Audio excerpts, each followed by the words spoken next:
Hello and welcome to Turning Point Tactics, the competitive Kill Team 40k podcast and YouTube channel focused on giving you the strategies and tactics to siege initiative every turning point. I'm your host Ryan and I'm here to help give you tips and tricks to elevate every part of your Kill Team experience. So no matter if you're a casual or competitive player, there should be something here for you. Ultimately, the goal for all of us is to become better opponents and have more fun in the game, and Turning Point Tactics is here to help you do exactly that. Before we begin, I want to give a massive shout out to my patrons. You guys are incredible and I hugely appreciate the support you give me. If not for the support of the patrons, the channel simply wouldn't be what it is. If you too are interested in supporting the channel, there's a few ways you can go about doing so. Firstly, you too can join the Patreon, where you'll get exclusive access to the Discord, Patreon priority questions, early access to content, exclusive content and tournament rewards. Secondly, if you find yourself buying Kill Team goodies or hobby supplies, you can use our affiliate links. This means with every purchase you make, a little bit comes to the channel.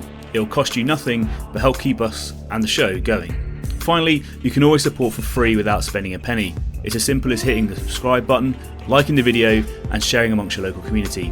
Telling your friends about us is a great way to connect the communities together, share lessons, and help elevate everyone's game. As always, we're keen to hear your thoughts and feedback, so don't leave that comment box empty. Let us know what you think, maybe we've missed something, or maybe you have a better strategy. Drop a comment and let us know. Once again, thank you for your support. With all that said, let's get into it. So let's answer a Patreon priority question. How do we play elites in this new meta? So obviously the premise for this question comes from the fact that elites have been somewhat struggling into some of their matchups, and really this has come from a lot of the buffs that we've seen other teams receive, such as, and most notoriously, kakin, with their ability to quite easily delete elite models without much hassle. And if you're wondering just how easily they can go about doing so, there's a few bat reps on my channel showing kakin doing exactly what they do best, which is melting power armor very, very easily. So the first thing that I think we need to look at is really the sort of the question is, are elites really struggling? And to do that, you have to look at a combination of stats and sort of tournament experiences and see what people are thinking when they play with them. So firstly, and you can get these stats from various different sources, people post them online, Can You Roll a Crit hosts them on his channel, but there's various ways of getting them, but the point is that I'm going to take some numbers that I've seen floated around, and we can talk about whether or not they're valid or not, but that's a different point for a different day. The data comes from BCP, and I'm sure it could be better, or we can have a larger data set, but we have what we have, right? So first I want to look at some win rates, and then I'm going to extrapolate a little bit more upon it, because I think win rates only shows you a very small picture when it comes to the larger question when it comes to stats. So Intercession Squad is sitting at a 46% win rate in the Q4 2024 stats. Legionary is around a 47%. Phobos is at a 48%. And Strike Force Justian is at a 44%. Those are the teams I traditionally view as being elite teams.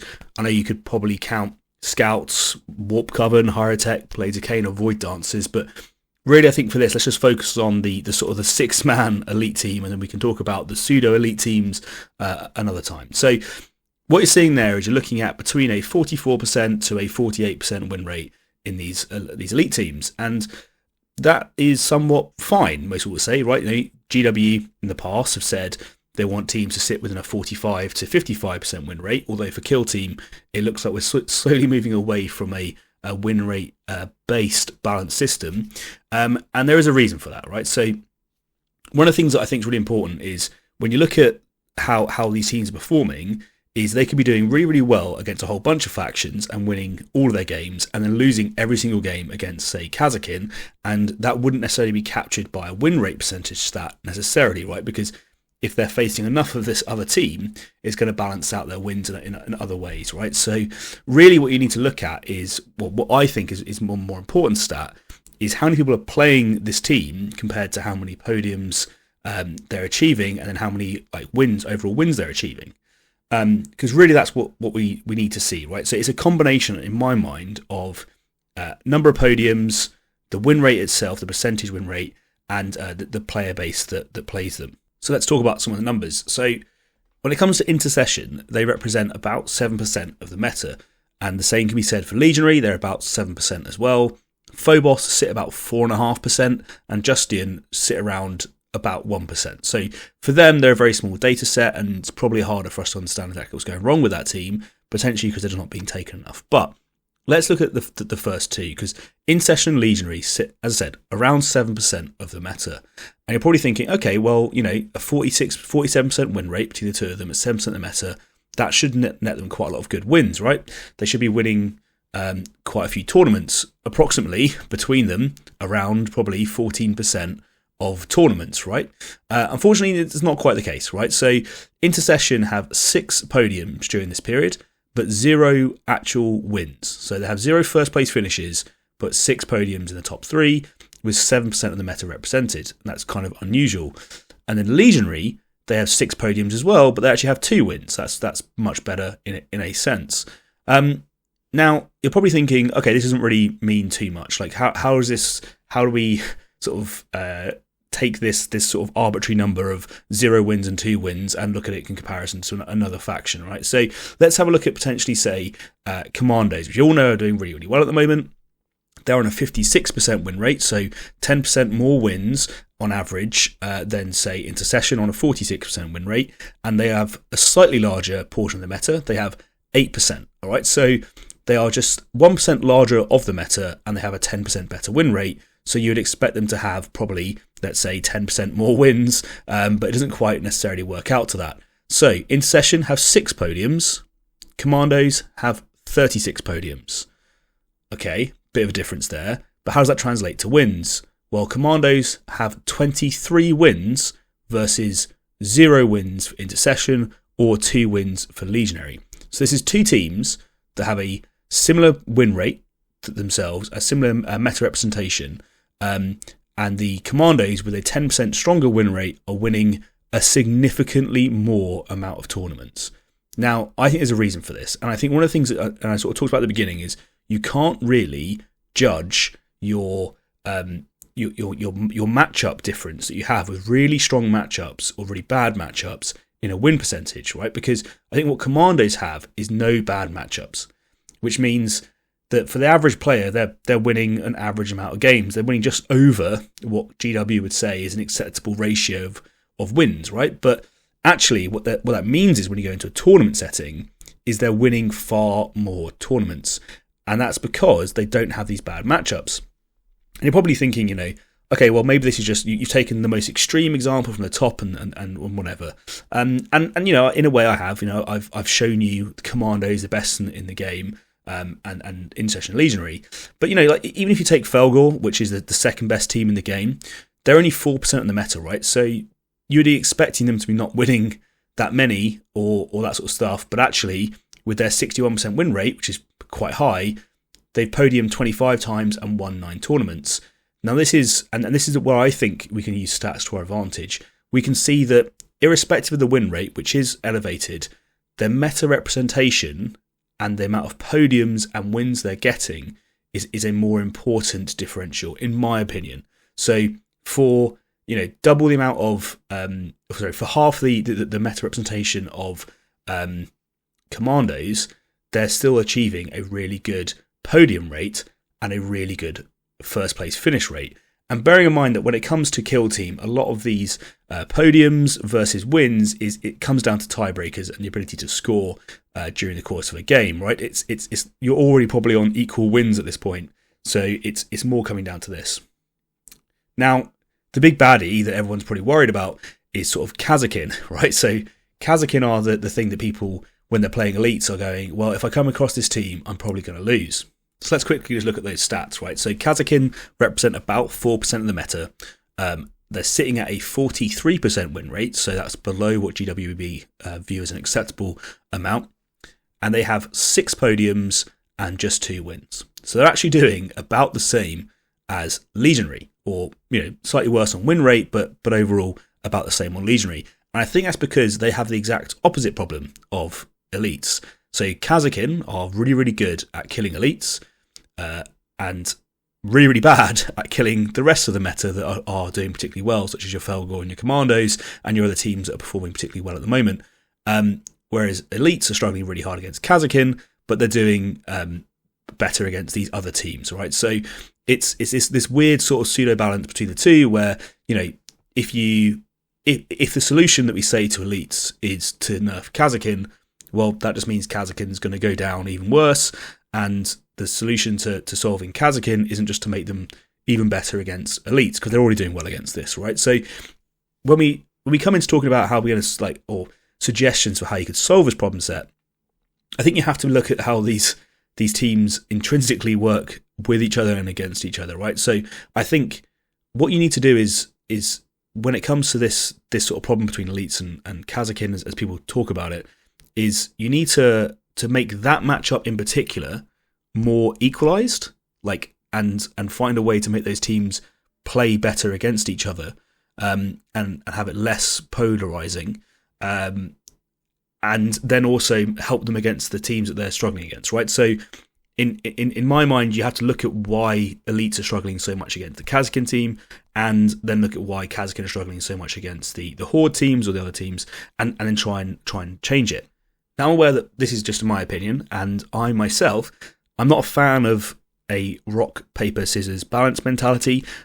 So when I talk about these things, it's because I want each game to come down to the player and the decisions that they make during that game, not to be influenced, or not influenced, but decided by the choice of team that you have turning up to the tournament and the terrain you're on and the matchups you face, right? So that's a very 40K-ism where you might turn up to a tournament, and let's say that you've brought Imperial Knights, and you go, sweet, I'm going to turn up with my big stompy tank army, and I'm going to go have fun and roll some dice. And then across the table, you see that your opponent's turned up with their Tau army, and they've brought all railguns, say, right? And you know, before you even set your models up on the board, that the game has been determined because of a predetermined matchup, right? And that's what I think is the best thing about Kill Team, is that we have historically never had this, right? And so what I think we want to strive for when we talk about these things is a game where it doesn't matter what team you decide you want to bring, you have an equal chance of winning going forwards. So that's a bit of context setting, I think, that's important when I talk about this subject, because I know people are going to go, well, are elites broken? Well, for most people, probably not. In a lot of the matches that you face, you're probably not going to have an issue, right? So you're probably going to face against, a lot of teams and go, well, I don't really see much of a problem, right? Like, I can beat this team and I can beat this team. And then you're going to go against the brick wall that might be Kazakin and think to yourself, well, you know what, actually, I'm really struggling here. So I want to talk about how we then play elites in this new meta, and how you can potentially increase your chances versus the team that's probably holding you back the most.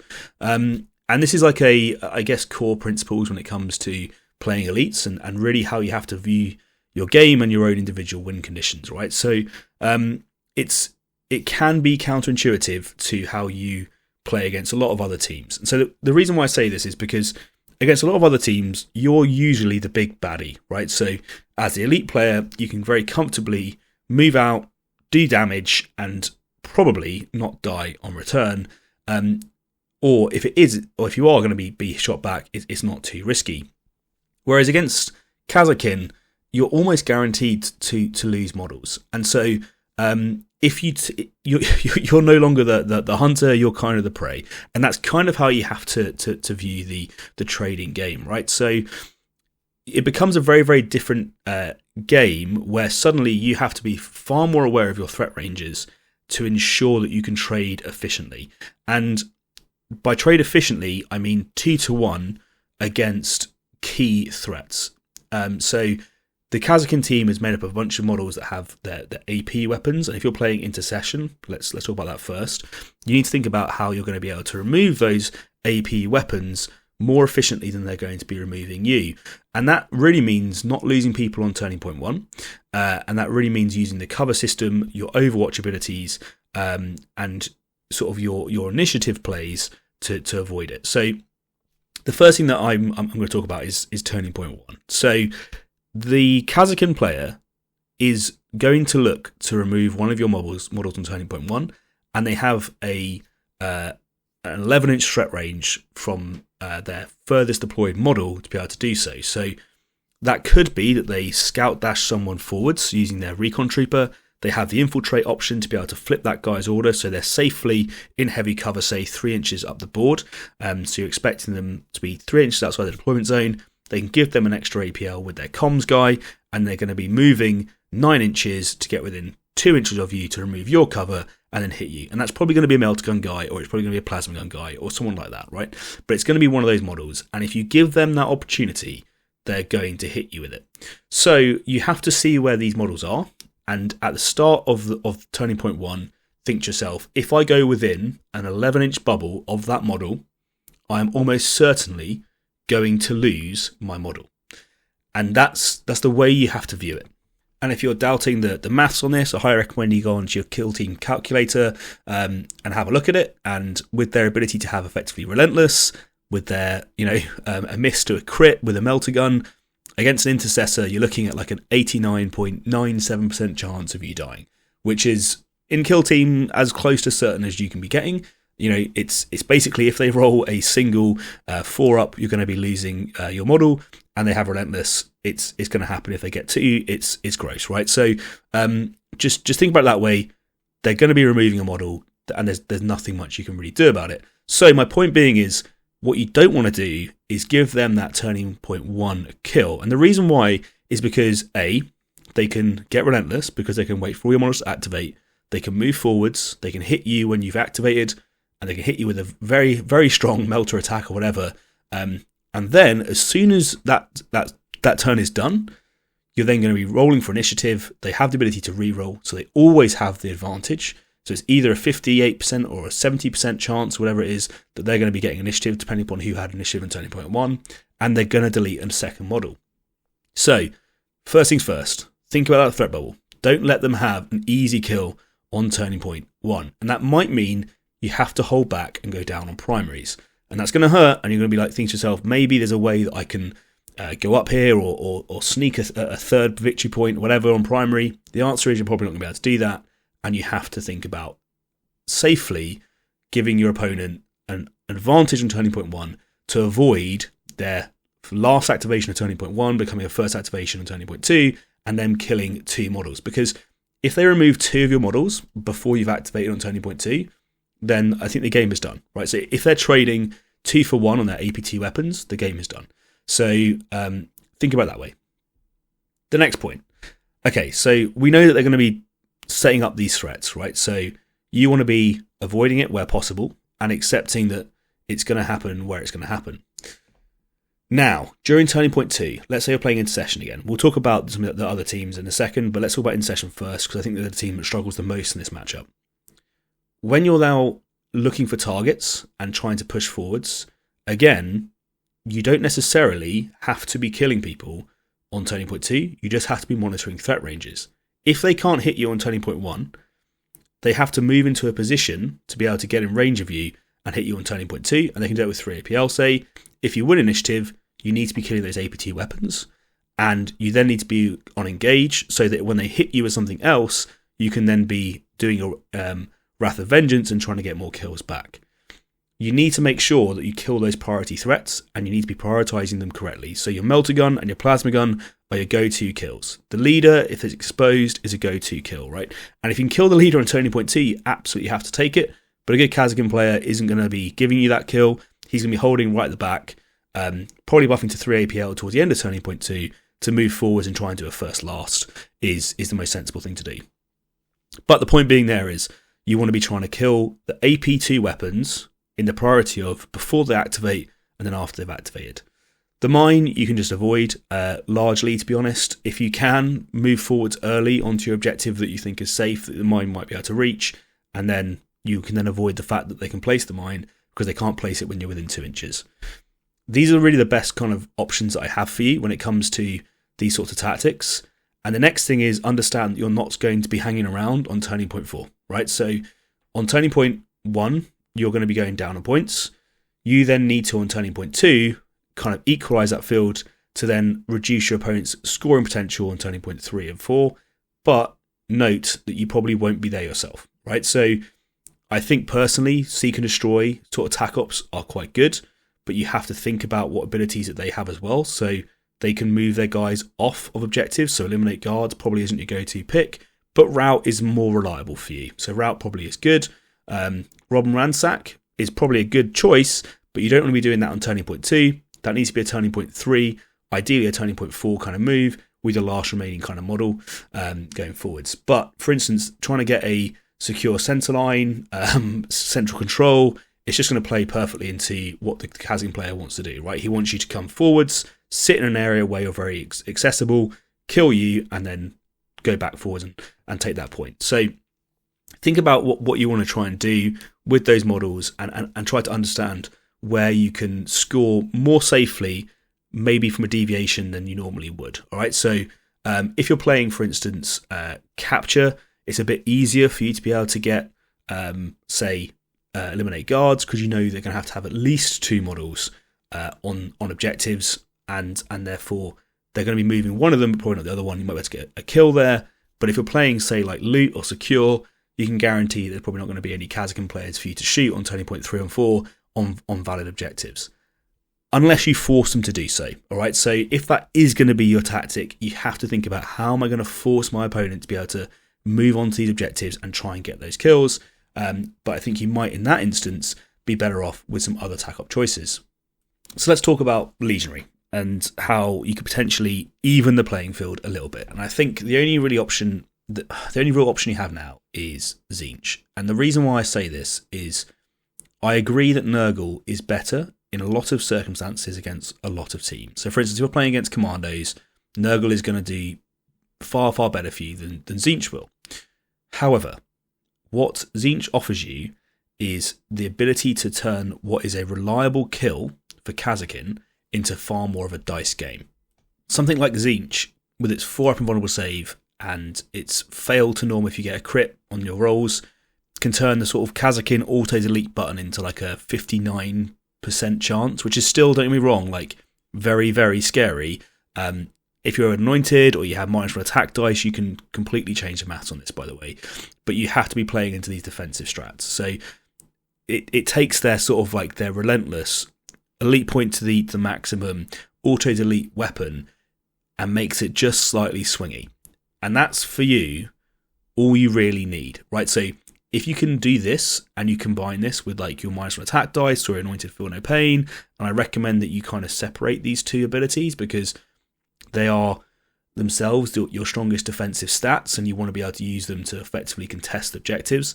So force your opponent to be shooting you with -1 attack dice or hitting a 5-up feel no pain, and hitting a 4-up invulnerable, and if you get a crit you get a norm to a hit, and probably use your CP reroll and your defense dice, like stack all of these different abilities that you have to make it so that the guaranteed outcome for the Kazakin doesn't become guaranteed. Because now, like, if they throw up their melter gun and at the start of turning point 2, whatever, that's the only valid option they have. You didn't give them a turning 1.1 shot, and now they're shooting a guy with a 4-up invulnerable save and a 5-up feel no pain. Suddenly, like, the whole maths for them just goes out the window, right? And what becomes a good option for them becomes suddenly a really bad option for them, because if you save a couple of them on your 4-up and suddenly they're only doing, let's say, 7 damage, well, now they've just taken their AP2 delete a model threat and they haven't done that. And as I said, they really want to trade 2 for 1. And as I said, like, the maths becomes so much better for you if you have the -1 attack dice or if you have the 5-up feel no pain and you use your rerolls, right? So think about it that way.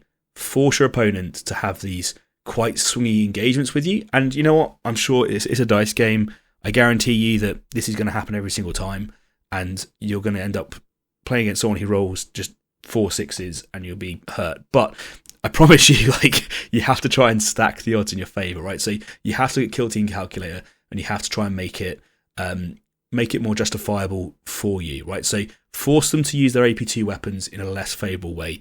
Don't give them those easy shots on turning point 1, or if you do, make sure those easy shots are against a guy that you're happy that it's against. So it has to be against your 5-up feel no pain anointed with a 4-up invulnerable save and your Tzeentch buffs on, right? Like, you have to stack these benefits to make it so that they're not going to be able to kill you easily. And then hope, right? Like, make it a dice game for them. And that's the best that you can do. Because with all of these teams, right, your assumption in Turning Point 2 has to be Kazakin has initiative, right? So people who are throwing models out with the I'm counting on the fact that you're going to shoot me on Turning Point 1, I'm not going to die, then you're going to shoot me again on Turning Point 2, I'm not going to die, and then suddenly I'm going to have this sort of like thing. It's ridiculous. Like you're going to lose initiative, and they're going to hit you with a melter weapon at the start of that turning point. So only give them one shot, not two shots, and make sure that shot's against invulnerable save. And I think you now have to play it this way, right? So this is your worst matchup, and if you go into a tournament with the expectation or hope that you're not going to play against this, and you run Nurgle, you're probably going to lose. Like, and that's just the expectation you have to have, because they're going to hit you with the big damage weapons, and it's really up to you if you have that 4 invulnerable save or not. And the same can be said, by the way, of Vet Guard. The same can be said for Hearthkin. Like, there's these big baddies that are going to just delete your models very, very easily, and you have to have the correct defensive buffs in place to give you a chance. And then you have to outplay the commando player when you're playing them with Tzeentch as well. All right, so just something to consider. That's kind of my viewpoint on it. Phobos have a really weird one, right? So Phobos used to be able to play around obscurity and smoke grenades and just effectively turn off shooting for your Kazakin player. Now, obviously, you have the fact that they can run the Recon Trooper, and they can remove that obscurity. So I think Turning Point 1 plays very similarly to the rest of the turning points, with one kind of exception. You have infiltrators, and they have the ability to use Omni Scrambler. And I think this is probably the saving grace for your team that you have to really focus on. So where you place your infiltrators needs to create visibility to where you want it to be able to stop any big threats of either AP2 or the ability to remove obscurity. And I think potentially you don't necessarily want to have your smoke grenades out on Turning Point 1 if you can avoid it.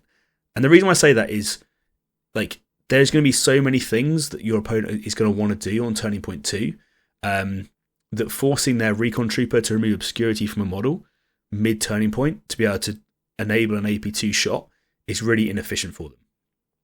Or you being able to use an Omni Scrambler against one of their AP2 weapons and then remove that threat before they get to actually use it isn't really efficient for them.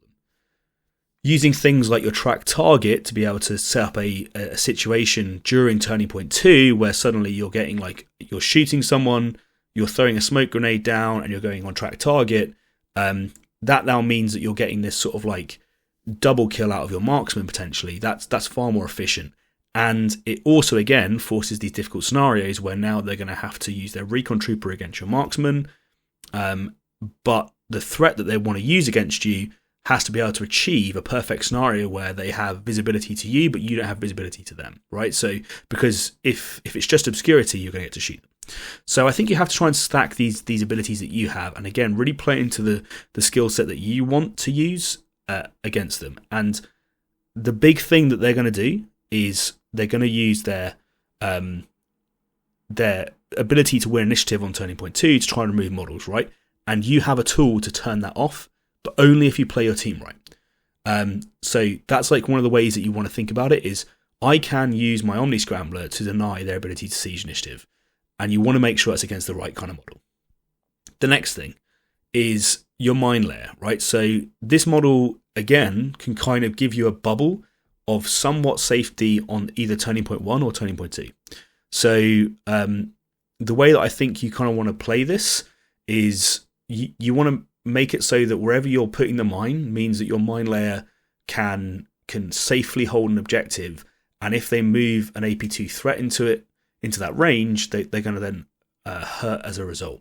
Now, the way that you want to sequence this, again, is normally I'd say you want to move straight onto objective early, and you want to throw down your mine, and then just hope that if the Kazakin player moves a model onto it, they're going to do some damage, and it's fine, right? But I think you run a risk with some Kazakin players where they'll just throw a chaff model on, and then they'll move the actual guy that they want to come kill you right at the end of the turning point, and they probably will get the kill.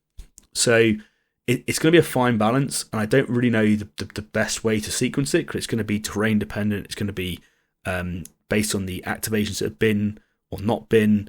But you want to kind of have this sort of like balance where you're waiting until really all that's left is their comms models, their recon models, and their AP threats, because realistically they need to keep those going. So they want to probably have like their plasma gun, their melter gun, their comms model, and their recon trooper as their last to activate. But that's 4 models, right? So if you win the attacker, defender, or scouting step, then they can't have all those options available to themselves, like, but at the very end of the turn, right? So they don't have to make a choice. Like, do they keep their ability to ignore obscurity?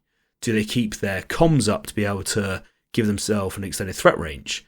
Or do they reduce the amount of AP threats they have available to them right into the turn? And so as you're going through these sort of like these moves, you can be trying to like shut down the various options that they have available to them, and you can kind of control this pace as you go.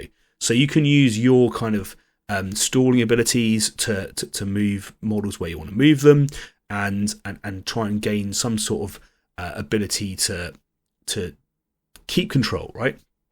Now, there is one other strategy or tactic that I've thought about, which I don't know if it's good or bad, and it's kind of spitballing, but it's just going somewhat Reaver heavy and using smoke grenades in a different way. So one of the things that we sort of talked about is asymmetric advantages that you can have, and acknowledging where your opponent has the ability to deny these or not, right? So we know that the recon trooper can turn off a model's obscurity, but they can only turn off one model's obscurity. And we know that as the elite player, you want to be trading 2 for 1 where you can, or making the trades really favourable for yourself. So Reavers have the ability to make it very hard to contest objectives. So with their terror ability, they make mission actions more expensive, but they also make APL control worse for your opponent. And they can also carry smoke grenades. And I think, and I don't know if this works or not, but like an idea I've had against this particular matchup is you try, as I said, on turning point 1, not to throw many smoke grenades, right? So you're using your mine layer, and maybe you use a smoke grenade to cover a Reaver on the other one, or you try to use your sort of like ranging to keep away from people. But then on turning point 2, you can see that there's an opportunity potentially for you to be throwing smoke grenades out and or doing charges, fighting, and then dropping a smoke grenade at your feet, right? And if you can do these on objectives, you can either double charge, get 2 kills, and then die and accept that that's the case, or you charge, fight someone, and drop a smoke grenade at your feet, and then you do this in a different place as well, and a different place as well, and you can do this 3 times during turning point 2, and suddenly what you have is you're contesting all the objectives, and they have to now choose, do they kill a Reaver on one flank or another flank? And they can only kill one at a time. They can only ignore obscurity once, like at a time, right? So if you can throw a smoke grenade onto an objective, fight on that objective, and kill someone whilst being in the smoke, they can kill one of you, but they can't kill 2 of you. And so that's kind of like one of my ideas I had is, can you try and skew it by your ability to just force massive pockets of obscurity, and then if you're killing AP threat weapons at that rate, like they run out too quickly, and once they've lost their plasma gun, their melter gun, and their leader, well, suddenly they're absolutely screwed. And surely they can body block you, and they can throw models on and Forcadia and try and do loads of damage. But equally, if you're just killing, and bear in mind, I think Reavers are the best options for you to kill 8 wound models because of your 4/5 damage. I think that might be an odd way of trying to get around it. It might not be the best way. It's just something that I thought about as a potential counterplay to this odd sort of matchup that you have. But note that I still think that the marksman has play. I still think that you want at least an infiltrator in your team to just say, deny that model ability to go first, but obviously you need to stick them out so they have visibility over a large area of the battlefield. But there's something to think about. So, it's an option. Could you potentially run 3 Reavers, the Mine Layer, the Marksman, and then like an Infiltrator Sergeant, or an Infiltrator Reaver, 2 other Reavers, and then maybe like an Infiltrator Veteran, and the Marksman and the Mine Layer? Just things that maybe people don't normally do. It goes slightly Reaver heavy because, again, with Kazakin being 8 wounds now, like the 4 wound damage breakpoint is important, and maybe that's a way around it potentially. And I think you probably don't want to be using your smoke grenades on turning point 1 if you can avoid it, right? I think people use them too quickly, and they kind of give away a very key ability that they have. So that's something that you could potentially look at as a way around it. And I think using your smoke grenades onto the objectives on turning point 2 means that it becomes really hard for your opponent to deal with it. And I think you win by denying your Kazakin player primary. So you use the Mine Layer to deny them an objective, and you use your Reavers to deny them objectives, and they can only delete a model a turn from obscurity. And if they don't get to do that on turning point 1, then on turning point 2, that becomes a real problem for them. And then on turning point 3, the game might already be lost, right? Like if you go 4-2, 4-2 on turning point 1 or turning point 2, and you've scored most of your secondaries, then all you have to do is to focus one objective on turning point 3. And if you go 3-3, then the game's kind of done, right? Like they can't come back from that. So I think that's unless they go like 4-1 on the last turning point, but that's an idea that I had at least.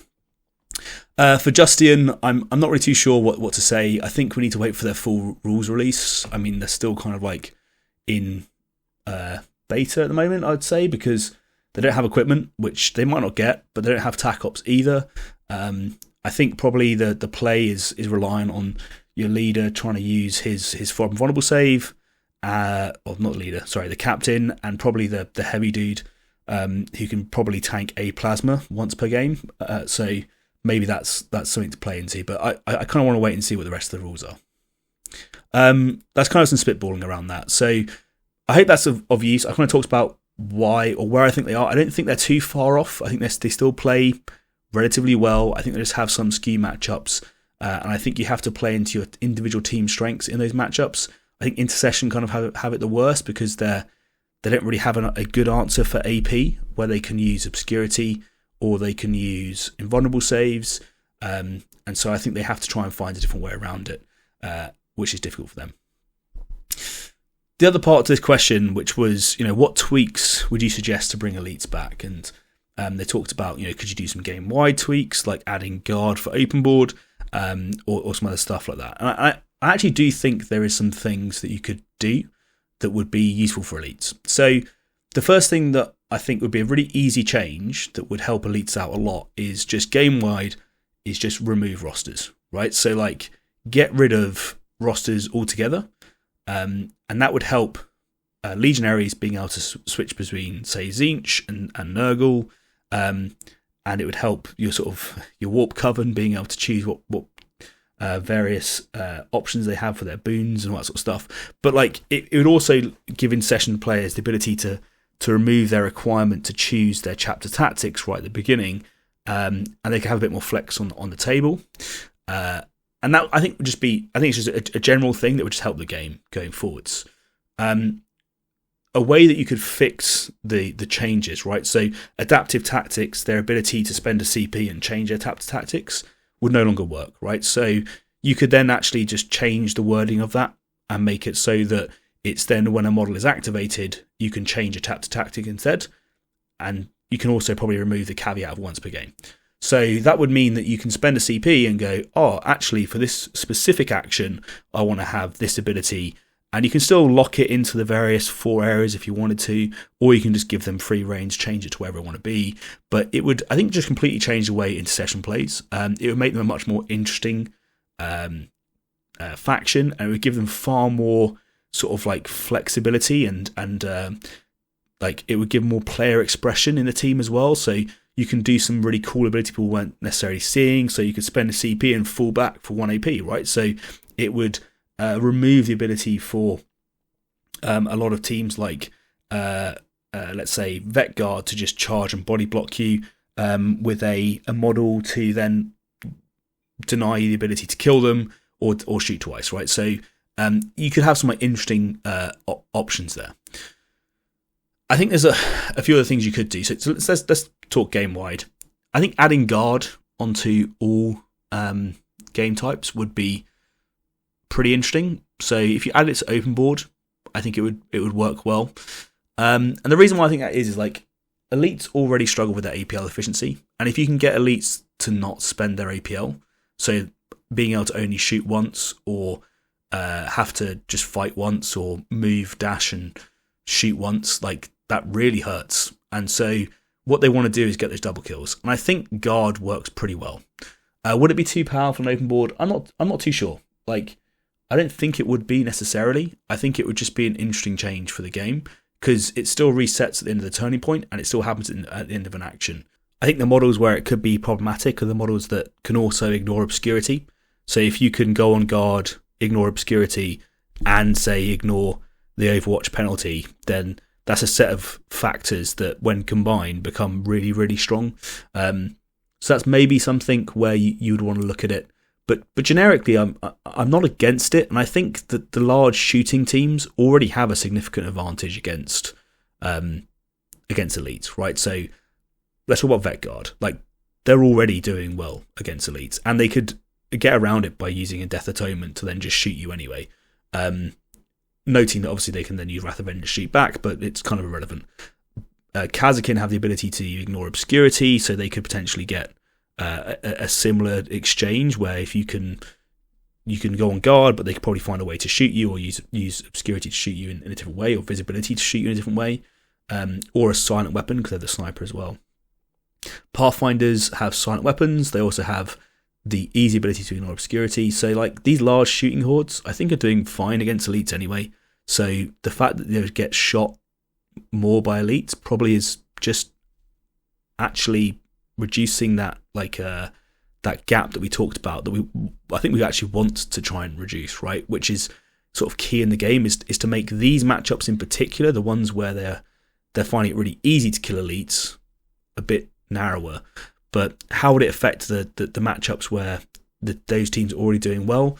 I'm not too sure. I'm not sure that against, say, Commandos, it would have much of an impact. Against Felgor, it would have much of an impact.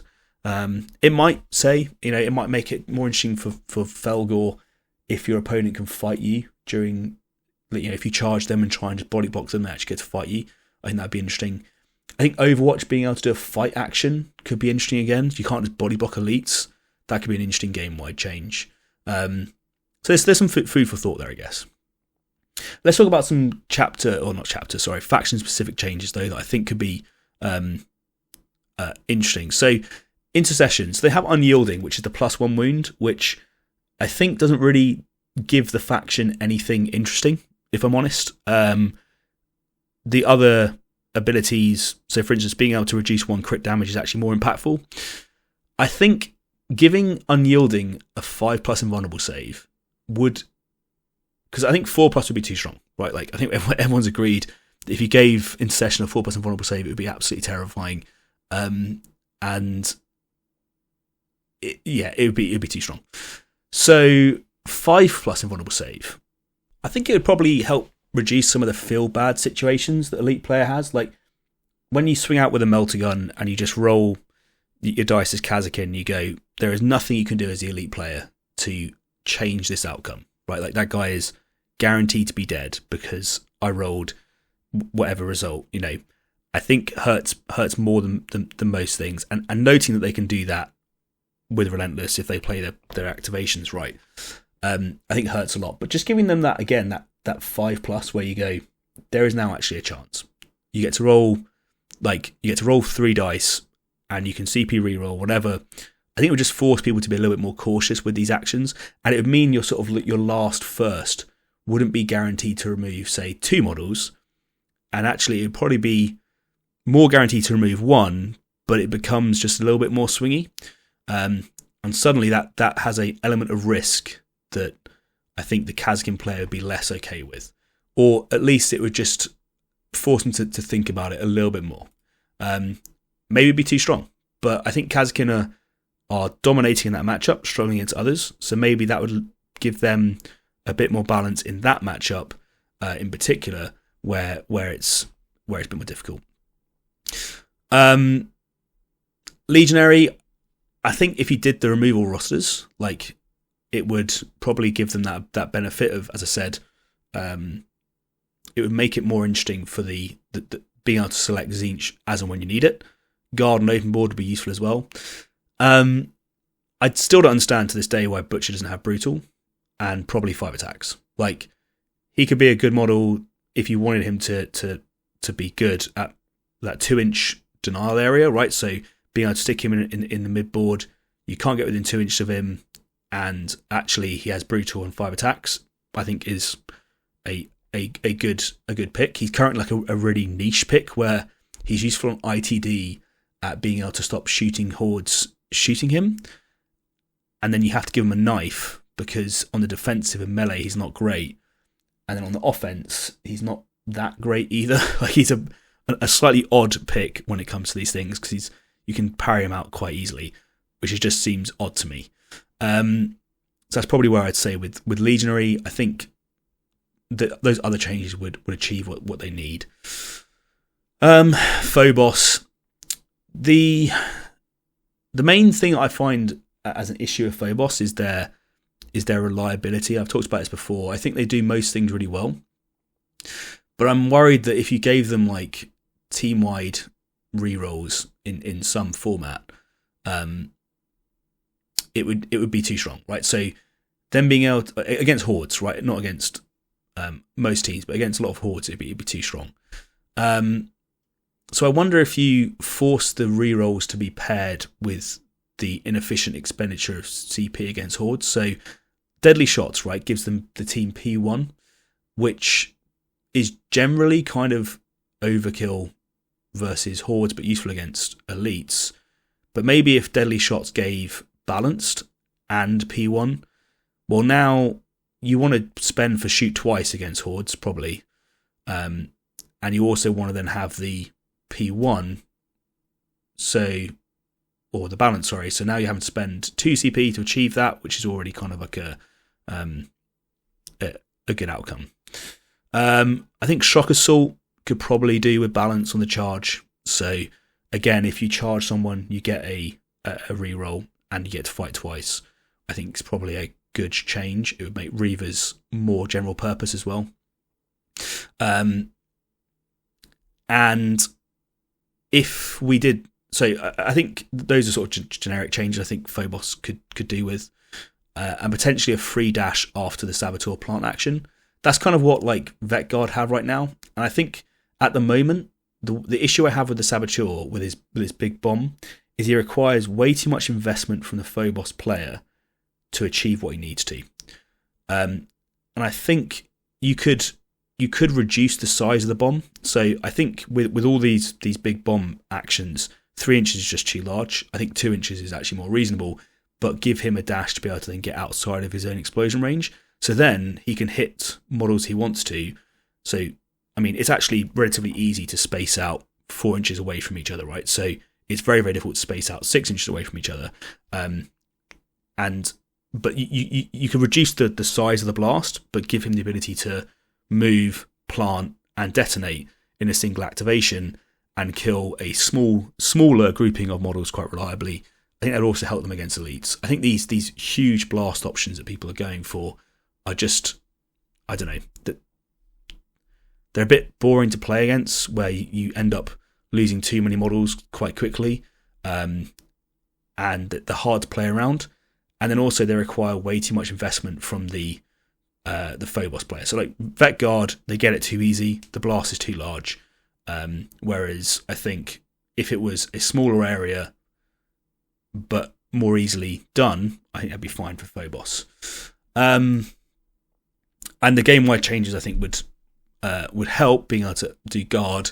You'd probably want to change how track target works, because that's just guard as it stands. So maybe it happens during an activation rather than, say, at the end of each activation. And finally, for Strike Force Just Ian, or Just Ian and his mates, they just need some equipment and tac ops. Like, let's just give them the basics first and then see how people get on with them when they get played a bit more frequently. I think they have loads of CP. They have loads of abilities to, get rerolls and be reliable at killing people. They have access to that obscurity I talked about, but only once per game. Maybe that could be just a generic ability that could be used every turning point. Maybe that would be too strong. Actually, that'll probably be too strong when I think about it. But I don't know. Let's just see how they actually play when people are playing them more regularly. I mean, they're currently like 1% of the meta. They barely get played. I think we need to see how they actually play out with a bit more investment in them. This episode has gone on probably way longer than I thought it was going to, talking about elites. So we did one question, and there's a whole bunch of questions I need to get to for the rest of the Patreon priority questions. So I'll get to those in subsequent episodes. But this was a bit more of a long form chat about a question that I was thinking about, and I just wanted to give some spitball ideas and have a bit more of an answer, because I've been a bit ill recently, haven't done the podcast in a while, and I just wanted to get back to doing some podcast episodes. So here it was. That brings us in this episode.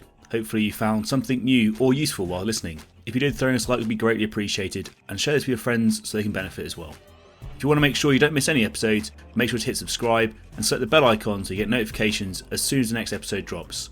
It really is the best way to help a small channel like ours. If you can't wait and you do want early access, you can join the Patreon, where you get exclusive access to all of our content ahead of time, as well as exclusive videos, access to the Discord, and tournament rewards. If you are an existing patron, let me take this moment once again to say a massive thank you for your support. As always, we'd love to hear your thoughts and feedback, so drop a comment below and we'll get right to you. Thank you so much for listening. I'm your host Ryan, this has been Turning Point Tactics, and we'll see you next time.